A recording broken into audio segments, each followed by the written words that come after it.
It may sound cliche, but drowning your sorrows, definitely a thing during the pandemic shutdown, with many people admitting they're drinking while they are working at home. New research shows 33% of Americans are drinking more in isolation, and the number of people saying they drink while on the clock, even higher than that. In New York, 38% say they're drinking while working. In New Jersey, the number is 35%. The study by alcohol.org, an addictions resource website, also shows 20% of Americans stockpiled alcohol as stay-at-home orders were put in place. All right, let's talk about it. Bring back friend of the show, clinical psychologist, Dr. Jeffrey Gardier. Jeff, good to see you. Good to see you, Bill, and good evening. So it reminds me of the other cliche, it's 5 o'clock somewhere, right? So what do you think? I think these numbers are probably low. This is just the folks that admitted it. Yeah, the folks that admitted it, absolutely. And what we tend to see is what?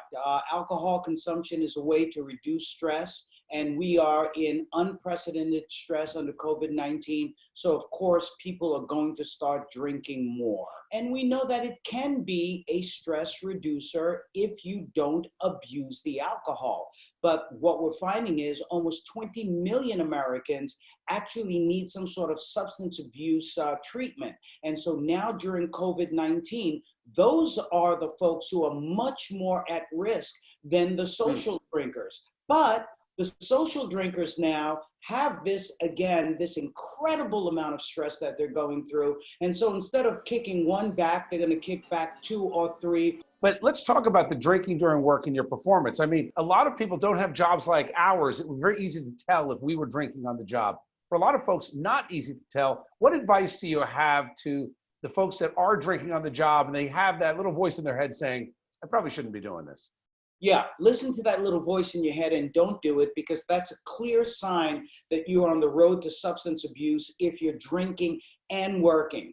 And maybe you could do something like drink lots of water, exercise in the morning. That's really something that's the opposite of drinking, because it's about a healthier lifestyle. If you're about a healthier lifestyle, you're not going to drink as much, and you can always reward yourself after work, even though you're at home, after work in the evening. But again, with your mate or with other people on social media, limit yourself, make a deal that you're limited to 1 or 2 drinks, nothing that gets you inebriated or makes you sick. All right, that's great advice. Thank you, Doc.